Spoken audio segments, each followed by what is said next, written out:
ಸಿದ್ದರಾಮಯ್ಯನವರು ಯಾಕೆ 18 ತುಂಬಿದ ಪ್ರತಿಯೊಬ್ಬರು ಮದ್ಯಪಾನ ಮಾಡುವುದು ಕಡ್ಡಾಯ ಅಂತ ಮಾಡಲಿಲ್ವೋ ಗೊತ್ತಿಲ್ಲ ಇನ್ನು. ಯಾಕೆಂದ್ರೆ 40,000 ಕೋಟಿ ಎಕ್ಸ್ಪೆಕ್ಟೆಡ್ ಲಾಸ್ಟ್ ಬಡ್ಜೆಟ್ ಅಲ್ಲಿ. ಎಕ್ಸೈಸ್ ಡ್ಯೂಟಿ, ಎಕ್ಸೈಸ್ ಇಂದ ಬರಬೇಕಾದದ್ದು ಟ್ಯಾಕ್ಸು 40,000. ಈ ಸಾರಿ 45,000ಕ್ಕೆ ಹಾಕೊಂಡ್ಬಿಟ್ಟಿದ್ದಾರೆ. 40 ಅಷ್ಟೇ ಬಂದಿಲ್ಲ, ಎಕ್ಸೈಸ್ ಡಿಪಾರ್ಟ್ಮೆಂಟ್ಗೆ ನೋಟಿಸ್ ಮೇಲೆ ನೋಟಿಸ್ ಹೋಗ್ತಾ ಇದೆ. ಏನಂತಂದ್ರೆ ಇನ್ನೂ ಹೆಚ್ಚು ವೈನ್ ಸ್ಟೋರ್ಗಳು ಕೊಡಬೇಕು, ಬಾರ್ ಅಂಡ್ ರೆಸ್ಟೋರೆಂಟ್ಗಳು ಕೊಡಬೇಕು, ಆಮೇಲೆ ಕೋಟಾ ಫಿಕ್ಸ್ ಮಾಡಬೇಕು, ಇಷ್ಟು ಖರ್ಚು ಆಗಲೇಬೇಕು, ಇಷ್ಟು ಬಾಟಲ್ಲು ಅಥವಾ ಇಷ್ಟೇನೋ ಕೇಸ್ ಅಂತಾರೆ ಅದನ್ನ, ಇಷ್ಟು ಖರ್ಚು ಈ ಸಾರಿ ಆಗ್ಲೇಬೇಕು. ಅವ್ರು ತಗೊಂಡೋಗ್ಲಿಲ್ಲ ಅಂದ್ರೆ ಅವ್ರ ಮೇಲೆ ಫೈನ್ ಹಾಕ್ಬೇಕು. ಅಂದ್ರೆ ಅರ್ಥ ಏನು? ಕಡ್ಡಾಯ. ಇದರಿಂದ ಏನಾಗಿದೆ ಅಂತಂದ್ರೆ ಒಂದು ಕಡೆ ಕಡ್ಡಾಯ ಮಾಡಿ ಕುಡುಕರನ್ನ ಇನ್ನೂ ಹೆಚ್ಚಿಸುವಂತ ಕೆಲಸ ಮಾಡ್ತಿದ್ದಾರೆ. ಅಂದಮೇಲೆ ಯಾಕೆ ಆ ರೀತಿ ತೊಂದರೆ ಕೊಡ್ತೀರ ಅವರಿಗೆ? ಸರ್ಕಾರ ಒಂದು ತೀರ್ಮಾನಕ್ಕೆ ಬಂದ್ಬಿಡಿ. ಇದುವರೆಗೂ 18 ವರ್ಷ ಆದ್ರೆ ಮಾತ್ರ ಅವ ಪ್ರಬುದ್ಧನಾಗ್ತಾನೆ. ಶಾಲೆ ಅಥವಾ ಕಾಲೇಜುಗಳಲ್ಲಿ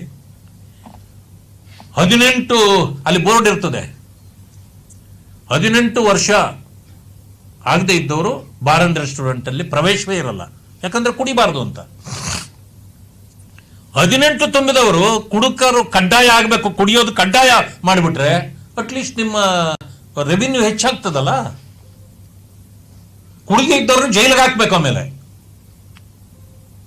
ಸಿದ್ದರಾಮಯ್ಯನ ಇದು ಲಾ ಇದು. ಇನ್ನು ಮೇಲೆ ನನ್ನ ರಾಜ್ಯದಲ್ಲಿ ನಾನು ಮುಖ್ಯಮಂತ್ರಿ ಇರುವವರೆಗೆ ಕುಡಿದೇ ಇದ್ರೆ ಕಾನೂನಿನ ರೀತಿಯಲ್ಲಿ ಕ್ರಮ ಕೈಗೊಳ್ಳುತ್ತೇವೆ. ಬಹುಶಃ ಇದನ್ನ ಮಾಡಬಹುದು. ಬಹುಶಃ ಇದು ಕೊನೆ ಬಡ್ಜೆಟ್. ಅವರು ಅಪ್ಪಿತಪ್ಪಿ ಕಾಂಗ್ರೆಸ್ನವ್ರು ಇನ್ನೊಂದು ಅವಕಾಶ ಕೊಟ್ಟು ಇನ್ನೊಂದು ಬಡ್ಜೆಟ್ ಮಾಡಿದ್ರೆ ಖಂಡಿತ ಇದು ಮಾಡ್ತಾರೆ ಅಂತ ನನಗೆ ನನ್ನ ಸಿಕ್ಸ್ ಸೆನ್ಸ್ ಹೇಳ್ತಾ ಇದೆ.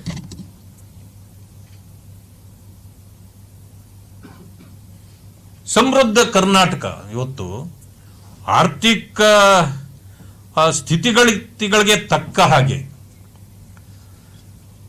ಒಂದು ಶಿಸ್ತನ್ನು ಕಾಪಾಡಿಕೊಳ್ಬೇಕು. ಅದರ ಪ್ರಕಾರ ನಾವು ನಡ್ಕೊಂಡು ಹೋಗ್ಬೇಕು. ರಾಜ್ಯದಲ್ಲಿ ಸರ್ವರಿಗೂ ಸಮಪಾಲು ಸಮಬಾಳು ಕೊಡಬೇಕು ಅನ್ನೋದು ಇವರ ಬಡ್ಜೆಟ್ ಅಲ್ಲಿ ಉಳಿದೇ ಇಲ್ಲ. ಬಡ್ಜೆಟ್ನ ಗಾತ್ರ 4,48.4 ಕೋಟಿ ರೂಗಳಾದೆ. ರಾಜ್ಯದ ಮೂಲಗಳಿಂದ, ಕೇಂದ್ರದ ಹಣಕಾಸಿನ ಮೂಲಗಳಿಂದ ಆದಾಯ 3,15,050 ಕೋಟಿ ರೂಪಾಯಿಗಳಿದೆ. ರಾಜಸ್ವ ವೆಚ್ಚ 3,38,700 ಕೋಟಿ ರೂಪಾಯಿ ಇದೆ.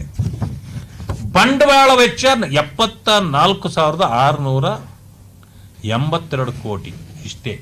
ಇದು ಶೇಕಡ ಇದರಲ್ಲಿ ಕೇವಲ 16% ಮಾತ್ರ ಇದೆ.